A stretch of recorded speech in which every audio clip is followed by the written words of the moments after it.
ঠিক আছে, বাড়িতে থাকো, বাড়ি থেকে জিকির করতে হবে না? হ্যাঁ, না এখানে আসলে জিকির করতে হবে? জিকির তো সব জায়গায় করতে হবে। যে যেখানে থাকে ওখান থেকে তার প্রতিবন্ধকতা জানাই দিবে, তাইলেই হয়ে গেল।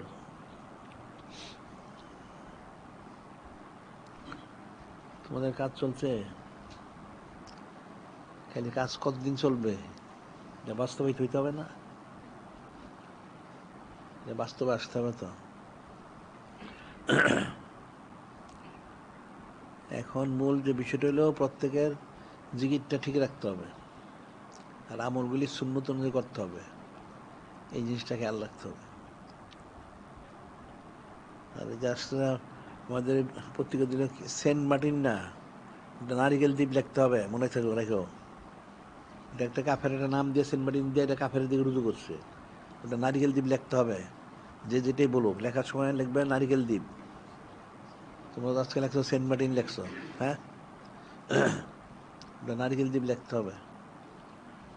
কাফের মুসলমানের নামগুলি পরিবর্তন করে করে কুফরি নামগুলি দেয়া বত্তাসির সৃষ্টি করে। এই বিষয়গুলিতে ব্যাপক লেখালেখি আলোচনা করা দরকার। কালকে যে ইয়েটা হবে সেটা কি ঠিক কুচকোচ করানো হয়েছে? হ্যাঁ, কিন্তু সারা দেশের লোকদেরকে ইয়ে করা উচিত, সজাগ করা উচিত।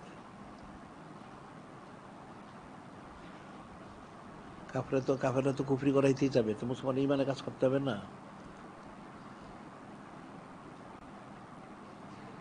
এই জিনিসটা একটা আশ্চর্যের বিষয় যে মুসলমানরা একদম নির্বোধ এবং ইয়ে আর কি চরম গাফেল, মূর্ধ হয়ে গেছে।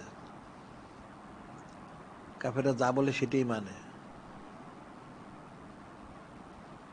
কাফেরদের যত ষড়যন্ত্র চক্রান্তের বিরুদ্ধে সব ব্যাপক প্রচার করতে হবে, কিন্তু বন্ধ করা যাবে না।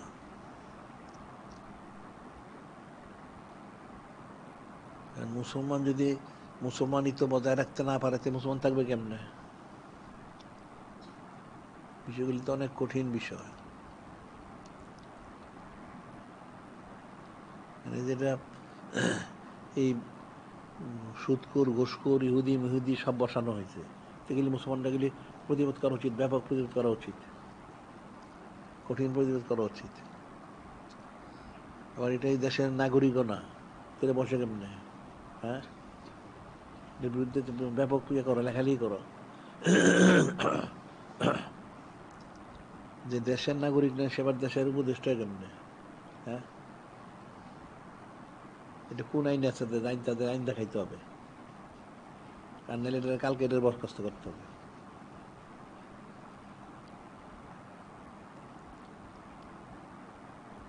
এখন মুসলমানরা কিছুই জানে না, বাংলাদেশের মানুষ যারা সারা পৃথিবীর মুসলমান যায়, না বুঝে দিন, না বুঝে দুনিয়া। এটা চিনে শুধু শুধু টাকা পয়সা, খাওয়া পড়া, ঘুম, বাদ শেষ। আর দিনদারিও নাই, দুনিয়াদারিও কোনোটাই বুঝে না। ইমান কোথায় থাকে, কোথায় যায় গিয়া, ওইটা জানে না, তো কেমনে মুসলমান থাকবে?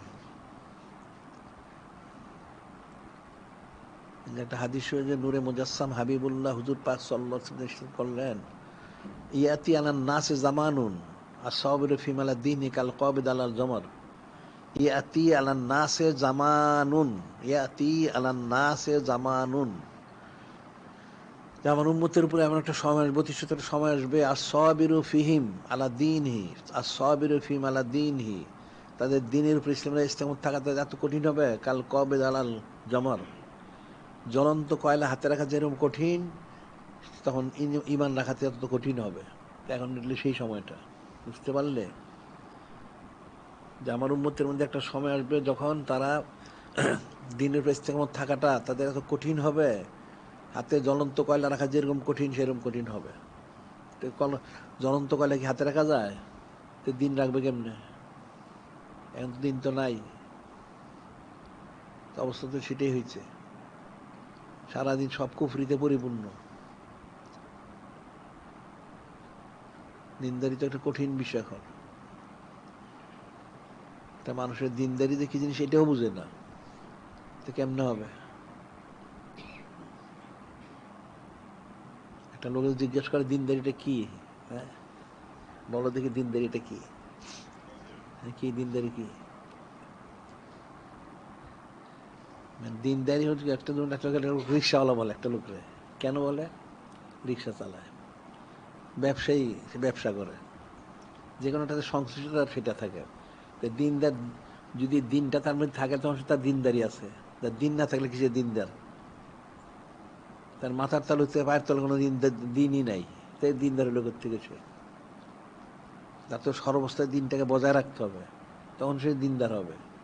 কই দিনের তো তার কোনো খবর নাই। কাফের মুশরিকরা এমনভাবে ষড়যন্ত্র করেছে যেটা মুসলমানদের এরা চিন্তাই করে নাই।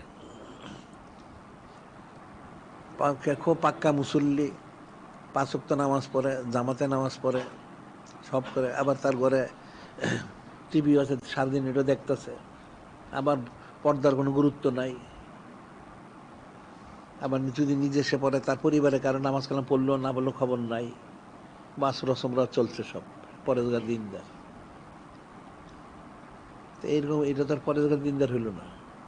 সে না পাইলেও দুনিয়া, না পাইলেও দিন, দেখলে কঠিন বিষয়। দিনদারি হইতে গেলে দিনটা তো থাকতে হবে, দিন না থাকলে কি দিনদারি? তার মুসলমানিত্বটা বজায় না থাকে তাহলে মুসলমান হলে কি করে? হারাম কাজ করে সারাদিন। অনেক বছর আগে একটা লোক, আমি বলছিলাম, একটা লোক, সে তার একটা পরিচিত লোক, তার বাসায় সে অসুস্থ গেছে, যাওয়ার পরে ডাক্তার আনছে দেখার জন্য, দেখতেছে, তো লোকটা হঠাৎ করে মনে হয় তার মনে মৃত্যু যন্ত্রণা শুরু হয়ে গেছে, সে লাফালাফি শুরু করছে। তো সে একটা খাটের মধ্যে শোয়া ছিল, লাফাইতে লাফাইতে চোখগুলি বড় করে করে লাফ দিয়ে মাটিতে পড়ে গেল। সবাই মিলে ধরছে, ধৈর্য রাখতে পারে না, কয়েকজন মিলে ধরছে এটাকে ধরে রাখার জন্য, সে সবাই খুব জাকি দিয়ে ছুটে লাফ দিয়ে একদম মাটিতে পড়ে, চোখ বিরাট, চোখ বড় করে, বাস সে মারা গেছে। তো কি ব্যাপার?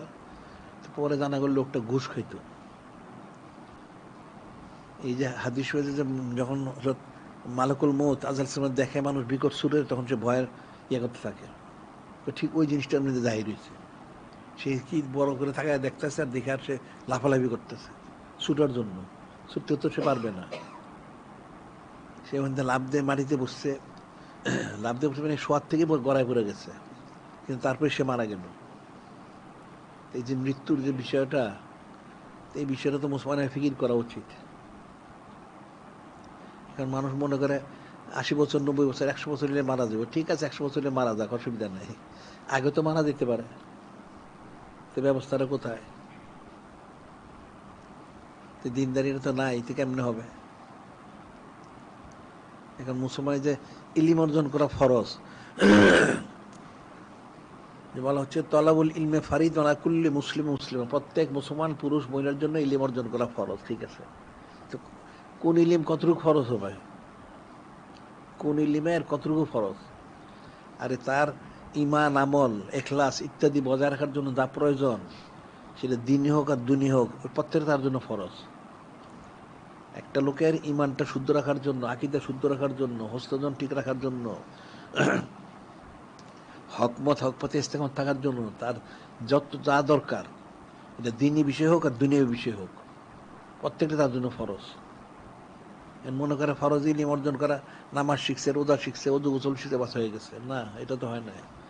তার সার্বিক, তার দুনিয়া জীবন যাপন করা অবস্থায় মৃত্যু পর্যন্ত ইমানের সাথে ইন্তেকাল করার পর করার জন্য যা কিছু প্রয়োজন, সবটাই তার জন্য ফরজ। সেই জিনিসটাই তো মানুষ বুঝে না। হারাম কাজটা করে সারাদিন, হালাল কাজ সে করে না।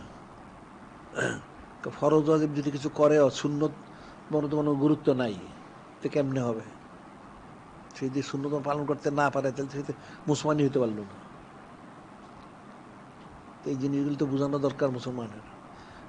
আর মুসলমানের কে কাকে মহব্বত করবে, কার সাথে তার মহব্বত থাকবে, কার সাথে সে জুদা থাকবে, এটাই তো সে জানে না।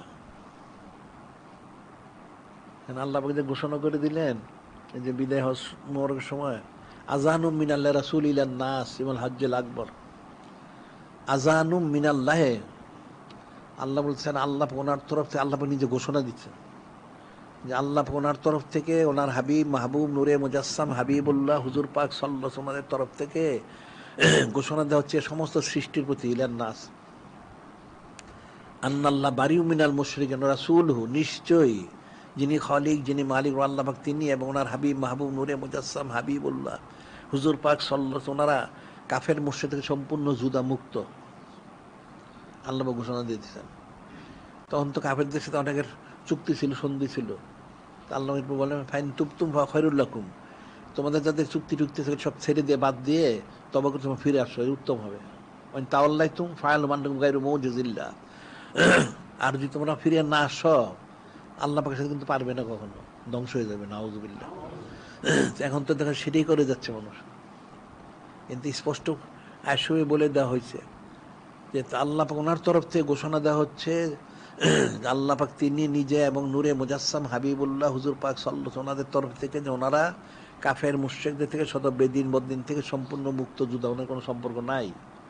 তাই তোমরা যদি ইমানদার হয়ে থাকো তাহলে তোমরা সম্পর্কটা ত্যাগ করো, আর যারা ত্যাগ না করবে তারা মনে করো না তোমরা কামিজের তোমার ধ্বংস হয়ে যাবে, নাউযুবিল্লাহ। এখন মানুষ কোন কি বুঝলো? কোন তো বুঝে নেয়, মানে মহা সমস্যা সব জায়গায়। ওই কাফেরদের সাথে মহব্বত, মুশরিকদের সাথে মহব্বত, ইহুদি নাসারার সাথে মহব্বত, এগুলি কাফেরা ধোঁকা দিচ্ছে মুসলমানদেরকে। কারণ মুসলমানদের তার সময় সব ছিল, এখন মুসলমানদেরকে তারা বলছে আরে আপনাদের করতে হবে না, আমরাই করে দিব,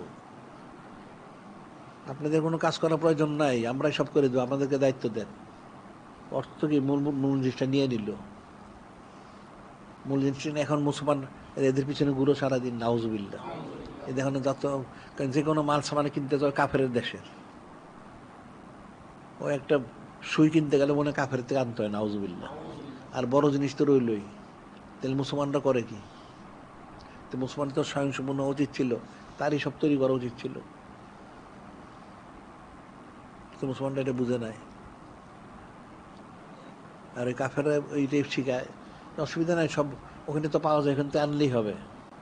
আর ইচ্ছা অনিচ্ছা সে আস্তে আস্তে কাফের দিকে রুজু হয়ে গেল, কাফের সে মুহতাজ হয়ে গেল, নাউযুবিল্লাহ। মুসলমান তো কাফের মুহতাজ হওয়ার কথা ছিল না। এই জিনিসগুলি মুসলমানদেরকে শিখাইতে হবে যে কোনো মুসলমান কোন অবস্থা কাফের মুহতাজ হবে না, তোমরা নিজেরা নিজের স্বয়ংসম্পূর্ণ হও, যা যা প্রয়োজন সব নিজেরা তৈরি করো। এখন আসলে যারা দেশের দায়িত্বে যেগুলি থাকে এগুলি তো কাফের গোলাম, সমস্যা হইতো এখানে। এগুলি যদি ইমানদার হইতো তাহলে তো এটা সমস্যা হইতো না। এই জিনিসগুলি আমি এটা বলছিলাম যে প্রত্যেকটা মুসলমান দেশে চিঠি দেওয়ার জন্য, তোমরা নিজেরা স্বয়ংসম্পূর্ণ হও, টাকা পয়সা তো আছেই, তো সমস্ত কারখানা বা যা কিছু প্রয়োজন হয় এইসব নিজেরা তৈরি করো, তাহলে নিজের স্বয়ংসম্পূর্ণ হয়ে গেল। সাইয়েদনা ফারুক আজম উনি সমস্ত এই যে নতুন নতুন শহর করছেন সব তৈরি করে দিচ্ছেন। এই যে আদমশুমারি বলে জনসংখ্যা গণনা, যেটা এটা তো উনি প্রথম শুরু করছেন। কারণ যদি আদমশুমারি অর্থাৎ জনসংখ্যা গণনাটা ঠিক না থাকে তাহলে কেমনে ব্যবস্থা করা হবে? একটা লোকের পরিবারের সংখ্যা যদি সে না জানে, সে কিভাবে তার বাজার সাথে সব করবে? তার তো সব জানা আছে। একটা দেশ পরিচালনা করতে হলে তাহলে এখানে কি লাগবে আমার এটা জানতে হবে না? না জানলে কেমনে হবে? যে জানবে সেই তৈরি করতে হবে, যে জানবে না সে তো পরিচালনা করতে পারবে না, বিচ্ছিন্ন কাজ করবে। এই যে একটা ঘটনা আমি বলছিলাম ইয়ের সময়, এটা হলো বাদশাহ শাহজাহানের সময়। বাদশাহ শাহজাহানের তো 4 ছেলে ছিল, 4 ছেলে ছিল না? জানো না ইতিহাস জানো না কেন? হ্যাঁ, সুজা, দারা, মুরাদ, বাদশাহ আলমগীর রহমতুল্লাহ। এখন বাদশাহ শাহজাহান চিন্তা করলো, তার যে প্রথম উজির আজম যে ছিল তাকে বলল, শাহজাহানের তো বয়স হয়ে গেছে, এখন তো এই ইয়েটা বুঝাই দিতে হবে, রাজত্বটা বুঝাই দিতে হবে। তো কাকে বুঝাই দিব? উজির আজমের সাথে একটা আলাপ করলো। তো উজির আজম বললো যে ঠিক আছে বাদশাহ, আমি একটু আপনার কদিন সবার সাথে একটু যোগাযোগ করে দেখি কে কী বলে, তারপর আপনাকে আমি জানাবো। আচ্ছা ঠিক আছে, সময় দেওয়া হইলো। তা সাধারণত তো ওই উজির একটু বুদ্ধিমান থাকতো সাধারণত। তো সে বড় ছেলে মনে হয় দাঁড়ানা সুজা, বড় ছেলের কাছে গেছে। ঠিক মাগরিবের আজান হচ্ছে ওই সময় গেছে গিয়া, প্রত্যেক তাদের তো আলাদা, সবার বালাখানা আলাদা আছে, বাড়িঘর। দরজার করান আসছে, মাগরিবের আজান হইতেছে, করান আসছে। কি ব্যাপার, কে? উজির আজম। তাড়াতাড়ি দরজা খুলে, আসেন আসেন, বসেন বসেন, বসছেন। কি ব্যাপার? দেখি কিন্তু আজান হইতেছে, নামাজের কোনো খবর তার নাই। কেন আসছেন? না আসছি আপনার খোঁজ খবর নিতে, কেমন কি আছেন। আর এখানে আসছিলাম, মানে সে একটু বললো যেখানে বাজারে জিনিসপত্র দেখার জন্য আসছে, বাজারের দাম কিরকম কি। এখন সে বললো যে বাজারের দাম ঠিক আছে, দেখেন ভালো, আর এটা কি আপনার দেখার দরকার, তো লোক পাঠায় দেখলেই তো হয়। আচ্ছা ঠিক আছে, অনেক কথাবার্তা হইলো, নামাজ কালামের কোনো খবর নাই।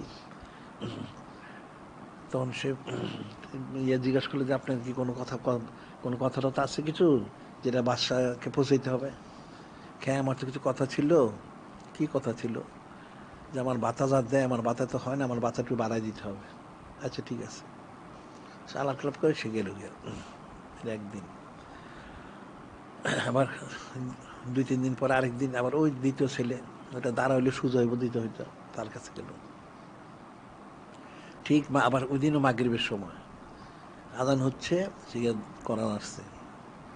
কে? উজির আজম। তাড়াতাড়ি দরজা খুলছে, দরজা খুলে ভিতরে প্রবেশ করাইছে। বসেন বসেন, বসছে। কী ব্যাপার, কেন আসছেন? কেন আসছি খোঁজখবর নিতে, আর এইদিকে বাজারে কি দাম জিনিসপত্রের, এটা দেখতে আসছি। সে একই রকম বললো যে আর বাজারের দাম তো লোকজন পাঠাইলি তো জানা যায়, এটা সেটা ইত্যাদি ইত্যাদি। আপনি আসছেন কেন? কেন আসছি আপনি আপনার খোঁজখবর নিতে, আপনার কোনো কথাটা আছে কি না? কথা ছিল একটা কথা। কি কথা? কথা হচ্ছে আমার বাতাটা একটু বাড়াই দিলে ভালো হয়, বাদশাকে বলবেন আমার বাতাটা একটু বাড়ায় দেয়। আচ্ছা ঠিক আছে। এটা কিন্তু নামাজ কালামের কোনো ইয়ে করলো না, গেল গিয়া।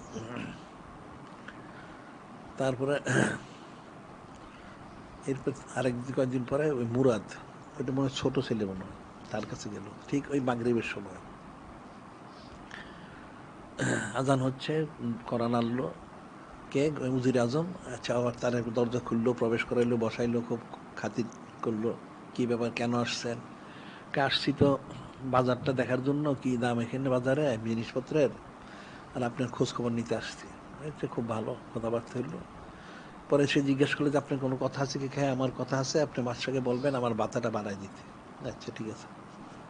তিনজনে একই রকম কথা বললো, গেল গিয়ে। তারপর 3-4 দিন পরে ওই বাদশাহ আলমগীর হোসেনের ওখানে গিয়ে ঠিক মাগরিবের আজানের সময় কোরআন আসছে। কে? উজির আজম। উজির আজম এখন এই সময় কি আজানের সময়, কি চান আপনি এখানে? সে তো কাঁপতে থাকছে। কেন আসছেন এখানে আজানের সময়, নামাজের সময়? কেন আসছিলাম বাজার দেখতে। বাজার? বাজার কি সন্ধ্যার সময় হয় না সকালে? বাজার বাজার সময় জানেন না? কিসের উজির আজম হয়েছেন? আপনার বরখাস্ত করা উচিত। আপনি কিসের উজির আজম হয়েছেন? বাজার তো হলো সকালে বসে, এখন কিসের বাজার? কিসের বাজারের দাম জানতে আসছেন আপনি? কোন দাম জানবেন বলেন? শালুর মুখস্থ সব দাম বলে দিতে থাকলো, এটা এই দাম, এটা এই দাম, এই দাম, এই দাম, মুখ দাম গেছে। সময় না সময় নামাজ কালাম না, সময় এখানে আসছেন কেন? কেন আমি আসছি, সে তো কাঁপতেছে এখন।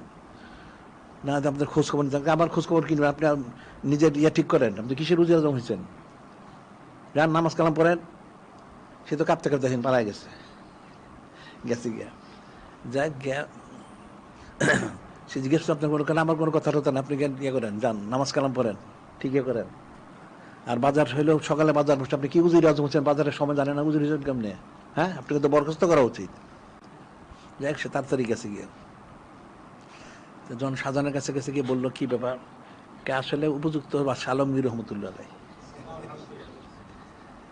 এই অন্য দেশের কোনো খবর রাখে না, বাজারটা কখন বসে সেটাও জানে না।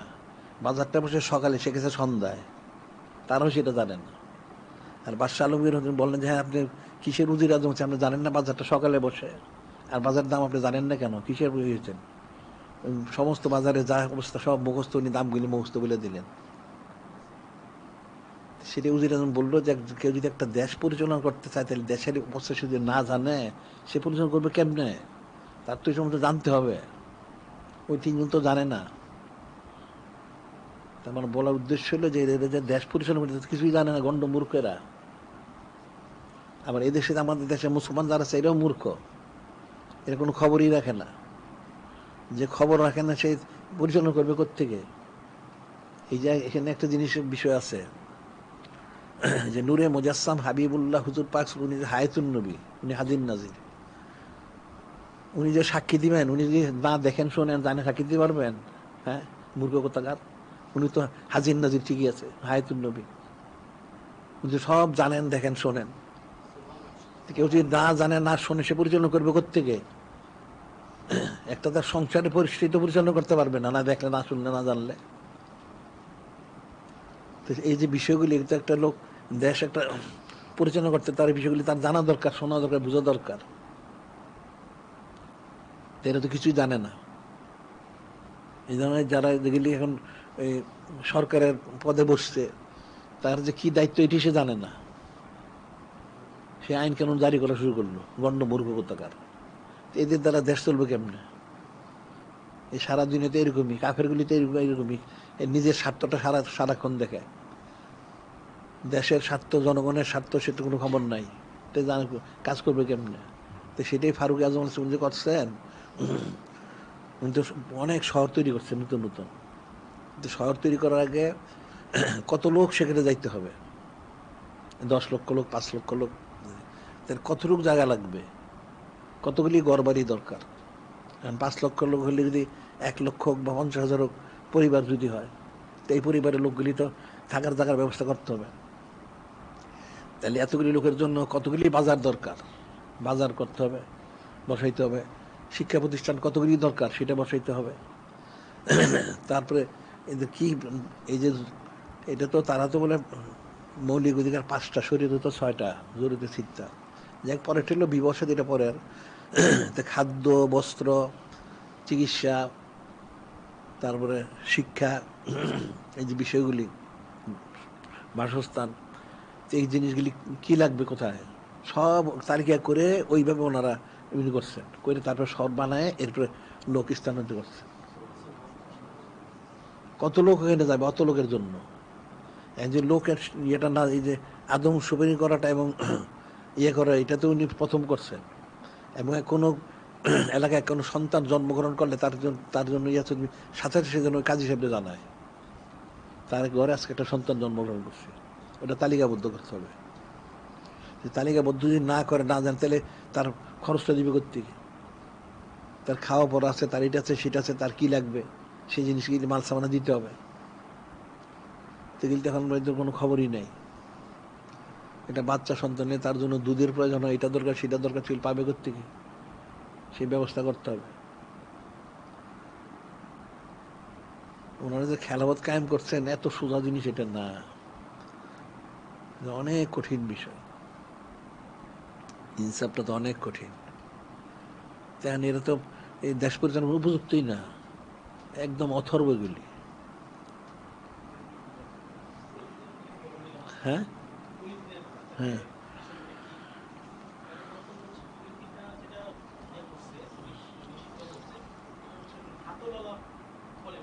হুম।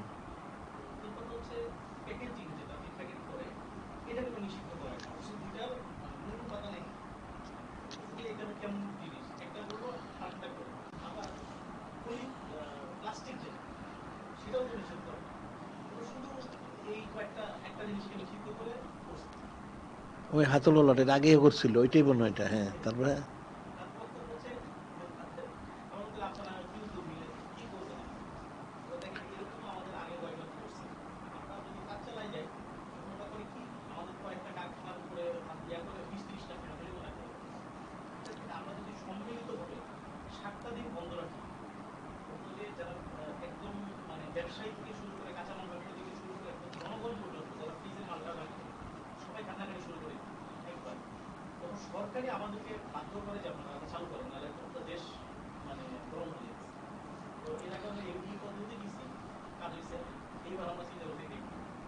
আচ্ছা ঠিক আছে, যেভাবে কাজ হয় সেভাবে করো।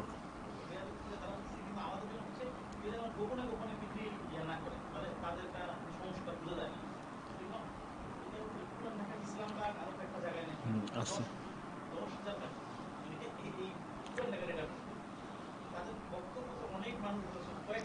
হ্যাঁ, প্রত্যেকটা ব্যবসার সাথে অনেক লোক, একটা ব্যবসাকে এইভাবে চলে। আর একটা লোক মুদির দোকান চালায়, তার সাথে কতগুলো খোঁজ নিয়ে দেওয়া। মানুষদের বুঝেন, মনে হয় একটা মুদির দোকান কত টাকার মাল, না 5,000 10,000 50,000 টাকার মাল, এই যে মালগুলি সে আনে থেকে, সে 100 পদের মাল আনে না? 100 পদের লোক 100 লোক তো তার মালটা তারা দেয়।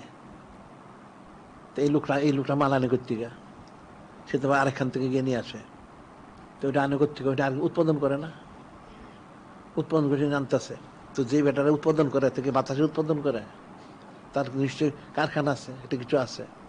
একটা মুদির দোকান 50,000 টাকা 40,000 মাল, দেখা তার সাথে দেখা যায় 10,000 লোক জড়িত। সে যে মালগুলি বিক্রি করছে, মাল সে পাবে থেকে, সে যেটাই বিক্রি করুক, চাল ডাল তেল লবণ মরিচ যাই বিক্রি করুক, বা অন্য যা আছে রুটি বিস্কুট, এগুলি কোথায় পাইব সে? কোনো কারখানা থেকে টানতে হবে, কেউ তাকে আইনে পৌঁছাইব। আবার পৌঁছাইতে হইলে ওই একজন উৎপাদন হইতে হবে।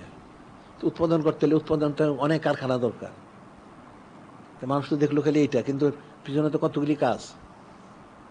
এই মূর্খরা তো বুঝেন, প্রত্যেকটা ব্যবসার সাথে লক্ষ লক্ষ কোটি কোটি লোক জড়িত। একটা একটা দোকানে তো একটা মাল বিক্রি করে না, 10 পদ 20 পদ 50 পদ বিক্রি করে। তাহলে এই পদগুলি তৈরি করতে হলে কোথায় দরকার আছে? অনেক কারখানা দরকার। বলা যায় যে কোনো একটা ব্যবসা, যে কোনো ব্যবসা হোক, প্রত্যেকটা ব্যবসাতে কোটি কোটি লোক জড়িত, সবাই জড়িত, যেভাবে ঘুরে টুরে, একভাবে না একভাবে। একটা লোক ইয়ের দোকানে যেমন রুটি বিস্কুট বিক্রি করে, রুটি বিস্কুট আসে থেকে, আসমানতে পড়ে। তো রুটি বিস্কুটের কারখানা আছে না, বানাইতে হয় না? তো রুটি বিস্কুট যে বানাইবো কারখানায়, ওটাকে একটা ঘর বানাই দিলে হয়ে গেল? একটা ঘর বানাইতেব, যন্ত্রপাতি লাগবে, কর্মচারী লাগবে, আচ্ছা ঠিক আছে হইল। এখন সে বানাবে কেমনে? এটা মাল সামানা লাগবে না? আটা ময়দা, তারপর চিনি, ডিম ইত্যাদি ইত্যাদি, দুধ, অনেক কিছু তার লাগবে। তো এগুলি আসবে কোথেকে? এটা আবার একখান টানতে হবে 10 জায়গার থেকে। যে বেটা ডিম দিব, তার ডিমের কারখানা করতে হবে, তার ইয়ে করতে হবে। দুধ দিলে দুধের তার খামার করতে হবে। তারপরে আটা ময়দা করতে হলে আটা ময়দা উৎপাদন করতে হবে না? এক জায়গায় উৎপাদন হইব, আরেক জায়গায় এনে সেটা ভাঙ্গায় আটা ময়দা বানাবে, তারপরে দিবে। তো কতজন জড়িত? মূর্খ লোক তো কিছুই জানে না। আর প্রত্যেকটা ব্যবসাতে কোটি কোটি লোক জড়িত। মনে করে একটা ছোট্ট ব্যবসা, সেটা কি হবে? আর এই ছোট্ট ব্যবসার পিছনে দেখা 10 লাখ লোক জড়িত। এই মালটাতে এইভাবে এখানে আসে নাই। তো মানুষ তো এই জিনিসগুলি ফিকিরই করে না। এই জন্য আমরা বলছিলাম যে আসলে মানুষ এরা বলে এরা অর্থনীতি অমুক বিদে, সব মূর্খ বিদে গেলি। একটা উদাহরণ দিছিলাম, এটা মানুষ বুঝে না হয়তো। একটা 10 টাকার জন্য 10 লক্ষ কোটি টাকা লেনদেন বন্ধ হয়ে যায়। একটা উদাহরণ আমি দিছিলাম যে একটা লোক, একজনের 10 টাকা পাওনা আছে, 10 টাকা পাওনা আছে, তার কাছে 90 টাকা। সে মনে করলো তার কাছে আরেকজন 100 টাকা পাবে। ওই 10 টাকা দিলে 90 আর 10 100, সে 100 টাকা পরিশোধ করবে। তো যার কাছে 100 টাকা দিবে, তার কাছে 900 টাকা আছে, তার কাছে 1000 টাকা পাবে। সে মনে করলো 100 টাকা দিলে 1000টা পুরো করে আমি এটা 1000টা শোধ করবো। তো যে 1000 টাকা দিবে, তার কাছে আছে 9,000 টাকা। সে মনে করলো আমার যদি 1000 দেয়, তাহলে 10,000 পুরো করে আমার দেনাটা শোধ করে দিব। তো যাকে 10,000 টাকা দিবে, তার কাছে আছে 90,000 টাকা। তার কাছে মানুষ পাওয়ানো হলো 1 লক্ষ টাকা, যে এই টাকার আমার 10,000 টাকা যদি দেনাটা দেয়, তাহলে 1 লাখ টাকা পুরো করে আমি তার ঋণটা শোধ করবো। তো যাকে 1 লাখ টাকা দিবে, তার কাছে আছে 9 লাখ টাকা। তার কাছে একজন লোক পাবে 10 লাখ টাকা, যে ওই 1 লাখ টাকা যদি আমাকে দেয়, তাহলে আমি 10 লাখ পুরো করে তার ঋণটা শোধ করবো। যাকে 10 লক্ষ টাকা দিবে, তার কাছে একজন পাইব 1 কোটি টাকা, তার কাছে 90 লক্ষ টাকা আছে, যে এই 10 লাখ টাকা দিলে 1 কোটি টাকা হবে, আমি ঋণটা শোধ করবো। যে 1 কোটি দিবে, তার কাছে মানুষ পাবে 10 কোটি টাকা, তার কাছে 9 কোটি টাকা আছে। এই 1 কোটি টাকা দিলে 9 কোটি 10 কোটি হবে, ঋণ শোধ করবে। যার কাছে 10 কোটি দিবে, তার কাছে মানুষ পাবে 100 কোটি টাকা, তার কাছে আছে 90 কোটি। এই 10 কোটি দিলে 100 কোটি হবে, সে ঋণ শোধ করবে। আবার যে 100 কোটি দিবে তার কাছে মানুষ পাবে 1000 কোটি টাকা, আছে 900 কোটি। এই 100 কোটি দিলে 1000 কোটি ঋণ শোধ করবে। আবার যাকে এই 1000 কোটি দিবে তার কাছে মানুষ 10,000 কোটি, তার কাছে 9,000 কোটি। এই 1000 কোটি দিলে 10,000 কোটি ঋণ শোধ করবে। তারপরে যাকে 10,000 কোটি দিবে তার কাছে মানুষ 1,00,000 কোটি টাকা। তো সে 10,000 কোটি দিলে 1,00,000 কোটি পুরো করে তারপরে টাকা তাকে দিবে, এইভাবে চলবে। এখন প্রথম লোকটা 10 টাকা দিল না, তাহলে কেমন হলো? তুমি তো মনে করলো মাত্র 10টা টাকা, কিন্তু মাত্র তো 10 টাকা টাকা না।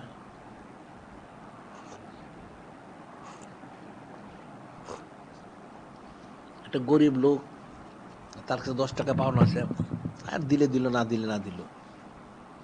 তাহলে এই 10 টাকার জন্য তার লক্ষ লক্ষ কোটি কোটি টাকার লেনদেন বন্ধ হয়ে গেছে। তো মানুষের কি দুনিয়া বুঝলো? দুনিয়াও বুঝে না, দিনও বুঝে না। বিষয়গুলি তো কঠিন বিষয়। এই যে হজরত সাইয়েদনা যুন্নুরা, উনি ব্যবসার সময় 1 পয়সা হিসাব করছেন। আরে লেনদেন 1 পয়সা, 1 পয়সাটাও হিসাব করতে হবে। এটা তো এক হিসেবে তো লেনদেনের ঠিক আছে, আর হলে তার পরকালে সে তো 1 পয়সার জন্য সে জাহান্নামী হয়ে যেতে পারে।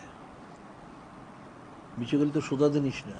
এখন তো মানুষ তো কোনো এই সমস্ত কোনো বিষয় গুরুত্বই উপলব্ধি করে না, নাউজুবিল্লাহ। এই হক্কুল্লাহ হক্কুল ইবাদত একটা কঠিন একটা বিষয়। আর এটা তো ব্যক্তিগত হলে একরকম চললো, যখন সার্বিকভাবে যখন হয় এটা দেশ পরিচালনা, তখন তো আরো কঠিন। সব জায়গায় ঠিক মতো তোমার এই যে মালগুলি সব জায়গায় যদি না পৌঁছানো হয়, তা মানুষ পাবে কোত্থেকে? না খায় থাকতে হবে। এর জন্য দায়ী থাকবে কে? বিষয়টা তো সোজা জিনিস না। আমদানি রপ্তানি যেটা খালি বিদেশে করলে রপ্তানি আমদানি হয় না, দেশে আমদানি রপ্তানি আছে। এক এলাকার থেকে আর এক এলাকায়, যেহেতু সাইদুনা ফাজল আজমল ওনার সময় প্রত্যেক এলাকার থেকে তো ইয়ে উঠতো, জিজিয়া কর বা তারপর অন্য অন্য জায়গা অন্য অন্য টাকা এসে উঠতো। উঠতো সব বাইতুল মালে জমা দেওয়া হইতো। তো কোনো এলাকায় বেশি উঠতো, কোনো এলাকায় কম উঠতো। তো যেখানে বেশি হয়েছে তো হয়েছে, তাদের যা চাহিদা দিয়ে অতিরিক্ত আবার যেখানে কম ওখানে পাঠিয়ে দিতেন। হয়তো এক এলাকায় এখানে 10 কোটি টাকা প্রয়োজন, উঠছে এখানে 20 কোটি টাকা। আরেক এলাকায় হলো ওখানে 10 কোটি প্রয়োজন, উঠছে মাত্র 5 কোটি টাকা। তাহলে ওই এখান থেকে এই টাকাটা নিয়ে ওখানে দিতেন, যাতে দুইটা সমান থাকে। কিন্তু যদি এই জিনিসগুলি কেউ বুঝে না বুঝে, সে কেমনে পরিচালনা করবে? যারা সাধারণত যেখানে হোক, যারা ব্যবসা করে, ব্যবসায়ীদের জিজ্ঞেস করলে বুঝবে।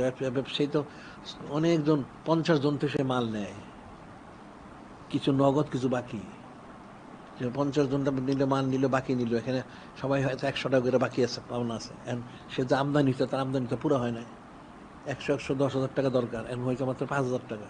তাহলে সবাই অর্ধেক অর্ধেক দিয়ে সে মোটামুটি একটা বুঝায় রাখে যে ঠিক আছে, আমি পরে আবার পেলে তোমাদের শোধ করে দেবো। এটা যদি সে না বুঝে, সে ব্যবসা তো করতে পারবে না। সে একজনের সব দিয়ে দিল, আর কয়েকজনে দিলই না, তাহলে তারা মাল আর দিবে না। হয়তো তাকে কিছু দিলে পরে আবার পাইলে সে পুরোটা পরিশোধ করে দিল, তাইলে তার ব্যবসাটা চলবে। দেশটা তো এইভাবে চালাইতে হবে, জনগণটা তো এইভাবে চালাইতে হবে। যেন কিছু লোক খাবে, কিছু লোক খাবে না, এটা তো হবে না। সবাই যাতে সব সমানভাবে পায়, সেই ব্যবস্থাটা করতে হবে। তো এটা দেশ চালাবে কেমনে? তো গণ্য মূর্খ জাহেল দেখা যায় এরা। বিষয়গুলো তো কঠিন বিষয়। এটাই বাদশাহ আলমগীর রহমতুল্লাহ এই যে বিষয়টা, এটা তো একটা নসিহত মানুষের জন্য। যে কোনো একটা জিনিস পরিচালনা করতে হলে তার সার্বিক বিষয়গুলি তার জানা দরকার, তাইলে সে সুষ্ঠুভাবে পরিচালনা করতে পারবে। আর যদি না জানে, করবে করতে। আবার এর মধ্যে ভালো মন্দ লোক আছে, এগুলি চিনতে হবে।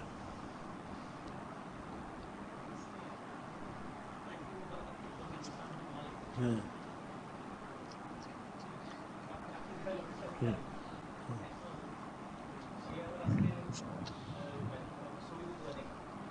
ছবি তুলতে দেয় নাই। আচ্ছা,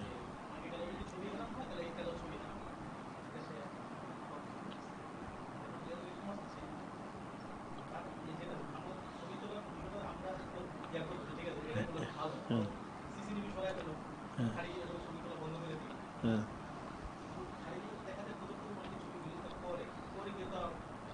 না, এগুলি করে লোকের আকর্ষণ করার জন্য।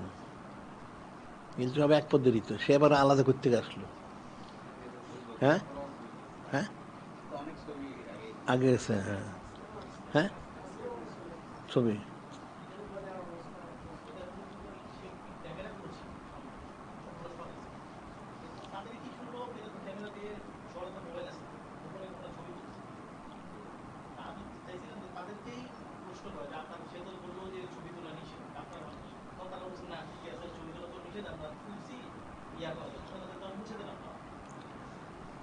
তাই কি বলে?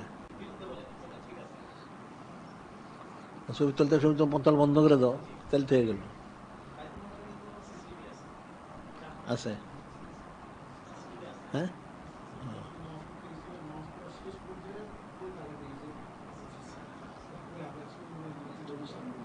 হ্যাঁ, সব জায়গায় আছে।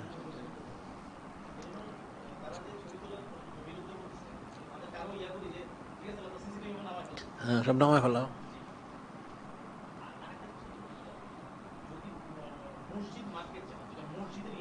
হুম, হ্যাঁ।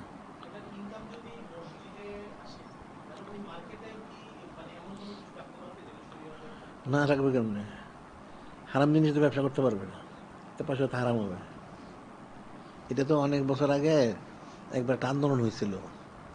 ওখানে ওই যে গান বাজনার যন্ত্রপাতি কি রাখে, সিলেটে একটা গন্ডগোল হয়েছিল যে এখানে বাইতুল মোকার মসজিদ, এটার নিচে এরকম, তো এটা কি করে সম্ভব?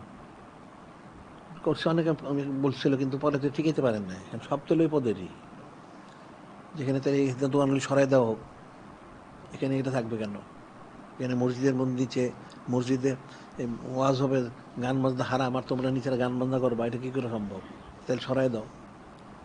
যে অনেকে বিয়ে করছিল, কিন্তু করার পরে যেহেতু এরা তো এই পদেরই, তারপর সরাইবে থেকে কদিন গন্ডগোল টন্ডগোল হয়ে আবার স্বাভাবিক হয়ে গেছে। কারণ এটা তো পয়সা তো হালাল হবে না। হারাম ব্যবসা করে, হারাম ব্যবসার পয়সা যদি দেয় মসজিদে, তো এটা হালাল হবে থেকে? এমন কোনো কার্যক্রম করতে পারবে না যেটা শরীয়ত থেকে আমরা খেলাম, ওই পয়সাটাই তো হারাম হবে। হালালের কাজ করতে হবে।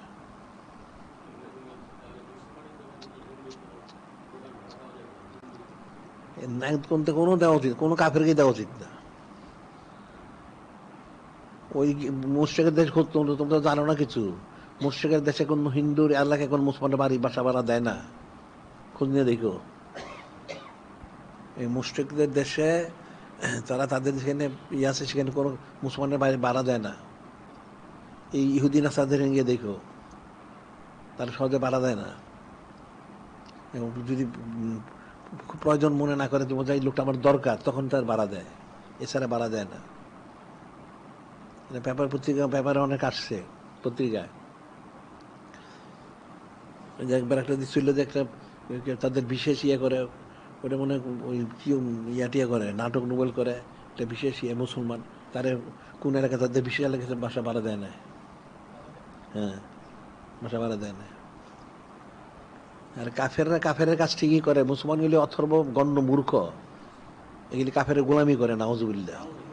হ্যাঁ, কি করতে চাইছিল?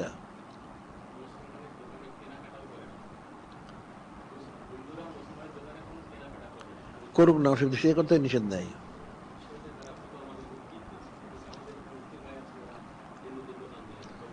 না না না না, কোনো মুসলমানের পক্ষে কোনো কাফের দোকানে কেনাকাটা করা ঠিক না, কোনো মালই তো কিনা ঠিক না। এখন এটা তো অপারক হয়ে গেছে। এই জন্য বললাম যে প্রত্যেক মুসলমান দেশে যে স্বয়ংসম্পূর্ণ উচিত, নিজেদের সব বানানো উচিত। কাফের থেকে আনবো কেন আমি? কাফেরা পায় কোত্থেকে? কাফের থেকে মুসলমানের আকল বুদ্ধি বেশি। এই মুসলমানের থেকে বুদ্ধি নিয়ে এগুলি কাজ করে। এই যত সব খোঁজ নিয়ে দিকে আমরা খোঁজ নিতে চাই যে তারা, এই তারা নাসা যে রকেট পাঠায়, ওখানে মুসলমান, মূল মূল জায়গায় মুসলমান আছে। এদের যতগুলি, যত বড় বড় দেখো কারখানা যেগুলি, এই যে যুদ্ধ বিমান বানায়, যুদ্ধ জাহাজ বানায়, অমুক বানায়, তো সব জায়গায় মূল জায়গায় মুসলমান। এই মুসলমানটা জানে না। হ্যাঁ হ্যাঁ, এর বহু জায়গায় আছে। মুসলমানের যে আকল বুদ্ধিটা, কাফের কোনোদিনই আকল বুদ্ধি নেই। যদি বলা যায় ইহুদির বুদ্ধি, ইহুদিদের হলো দুষ্টামি বুদ্ধি, ভালো বুদ্ধি নাই। আর ইহুদি বুদ্ধি পায় কোত্থেকে? ইহুদির বুদ্ধিতে শয়তান ইবলিসে ইবলিসে দেয়। এই যে ইয়ের সময়, এখন তো এটা মানুষ বুঝবে না, এই নূরে মুজাসসাম হাবিবুল্লাহ হুজুর পাক সাল্লাল্লাহু আলাইহি ওয়াসাল্লাম জামানায় এই যে কাফের ইয়ে করতো, ইবলিসে যুদ্ধের জন্য অসহসা দিত, বুঝাইতো, বুঝে সেই বলতো তোমরা এইভাবে এইভাবে করো, তাইলে তোমরা কামিজের করতে পারবে, নাউজুবিল্লাহ। তো মূল বুদ্ধি তো ইহুদি ইবলিসে। আর ইবলিসের প্রধান সাগরিদ হলো ইহুদি, 1 নম্বর, 2 নম্বর হলো মুশরিক। এদের মাধ্যমে কাজটা করায়। এদের বুদ্ধি পাবে করতে, বুদ্ধি মুসলমানের, মুসলমানের যা ইমানের যে একটা কুয়ত রয়ে গেছে নিসবত, এই কারণে তার আগল বুদ্ধিটা বেশি, কাফের আগল বুদ্ধি বেশি না। এই যে যতগুলি তো নূরে মুজাসসাম হাবিবুল্লাহ হুজুর পাক সাল্লাল্লাহু আলাইহি ওয়াসাল্লাম সময়, ওনার পরবর্তী সময় সাহাবাই কিরাম, তোমরা যে এত জেহাদ করলেন, কামিজুল করলেন, কিভাবে করলেন? ইমানি কুয়ত যে রয়েছে, নিজবতটা রয়ে গেছে। কাফেরা তো কত প্রশিক্ষণ দিয়েছিল, আসমান জমিন সব উল্টায় ফেলাইব, কয়েক নিশ্চিহ্ন হয়ে গেছে। এদের শয়তানি বুদ্ধি তো পারে না, শয়তান তো পারবে না। তাই ইবলিস ইহুদিগুলো শয়তানি বুদ্ধি। আর মুসলমানের যেহেতু নিজবতটা নাই, হারাই ফেলছে, এই জন্য সে পারে না। নিজবত যদি সে ঠিক রাখতে পারতো, তাহলে কাফেরা কোনোদিন মুসলমান হতে পারবে না। এটা কাফেরা খুব ভালো করে জানে। এই জন্য কাফেরা চায় মুসলমানের ইমানটা কি করে নষ্ট করা যায়। অর্থাৎ ইমান অর্থ হইল নূরে মুজাসসাম হাবিবুল্লাহ হুজুর পাক সাল্লাল্লাহু আলাইহি সাল্লাম, ওনার সাথে নিজবতটা কি করে এরা কেটে দিতে পারে, সেটাই তার চিন্তা, নাউজুবিল্লাহ। ওটা যদি দিতে পারে, তাহলে এটা তার কোনো কাজ হবে না, এটা অথর্ব হয়ে গেছে। এই তাদের মূল উদ্দেশ্য। কিন্তু মুসলমান জিনিসটা বুঝে না তো, এদের কথায় তারা চলে। কাফেরা কোনো দিনই মুসলমানকে সুবুদ্ধি দিবে না, কুবুদ্ধি ছাড়া। এই জিনিসটা যদি মুসলমানরা বুঝে নেয়, মুসলমানের যে বন্ধুকে আর শত্রুকে এটাই চিনে না, তো শত্রুটা চিনতে হবে না, শত্রু তো চিনে না।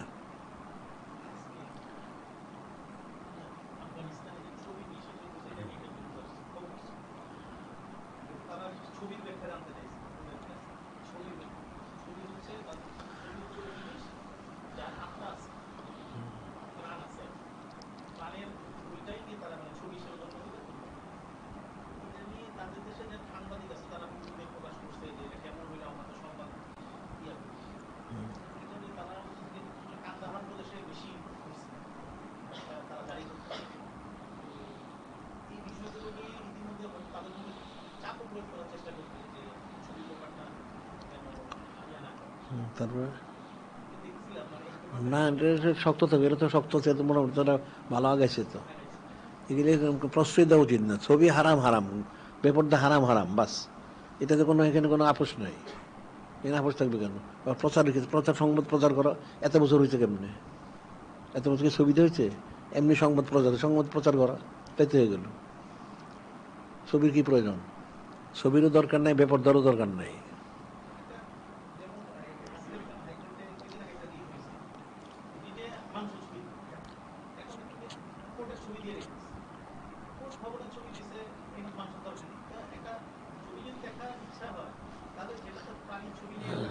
হ্যাঁ, দিতে পারার সুবিধা কি আছে?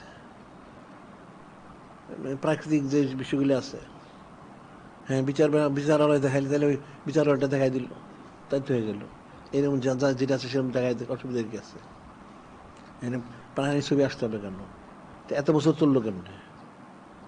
ছবি যখন তারা এখন যে ছবি দেয়, এত বছর তো ছবি ছিল না, তখন চলছে কেমনে? এগুলি হলো কাফেরদের অসহসা, মুসলমান ইমানটা নষ্ট করা। এই যে বললাম না, যারা মক্কা শরীফ, মদিনা শরীফ, এখানে তারা এই যে ক্যামেরাগুলি বিয়ে করলো, এটা যদি মুসলমানের কিছু ইমান থাকতো, আকল বুদ্ধি থাকতো, তাহলে কোনোদিন এটা মানতো না তারা। তারা মেনে নিল এটা, নাউজুবিল্লাহ। কারণ ওই সরকারটা হলো ইহুদি, সে চায় মুসলমানদের আমল নষ্ট হয়ে যাক, সেজন্য সেটা করছে। তো মুসলমানরা কেন প্রতিবাদ করলো না? প্রতিবাদ করা উচিত ছিল সবারই। এখন তারপরে যে সে পরে করে, সেটা পরেরটা পরে। ওই যে ইয়ের যে এদের সৌদি ফয়সালটা যে মারলো, তারা তো মিথ্যা রটনা করছে। আসলে তো মূল ছিল সে এখানে টিভিটা প্রবেশ করাবো, এটা নিয়ে আলোচনা হয়েছিল। তো তাদেরই পরিবার যেটা মতবিরোধ হয়েছে, যেন এটা আইন ফেতনা সিস্টেম অমুক এই সেই, সে কিন্তু সেটা মানে নাই। তো সে ঈদের দিন সবার সাথে দেখা সাক্ষাৎ করে, তার সম্পর্কে মানে বাতিজা ওইটা যে, তো সেও দেখা করতে যে গিয়ে বাঁচতে দিচ্ছি তারা তো দিচ্ছে দিয়া, এখন তারা রটাইছে না তার সাথে কোনো ওই অবৈধ কোনো সম্পর্ক ছিল সেইভাবে করছে, মিথ্যা কথা রটাইছে, আসলে তাকে মারছে ওই জন্য। তো এখন এগুলি যদি মুসলমানের ওই সচেতন হয় তাহলে সে কাজটা হয়, কিন্তু সচেতন না হলে কাজ হবে কেমনে? তা আমাদের দেশেও সচেতন করা উচিত সবাইকে, তাই তো?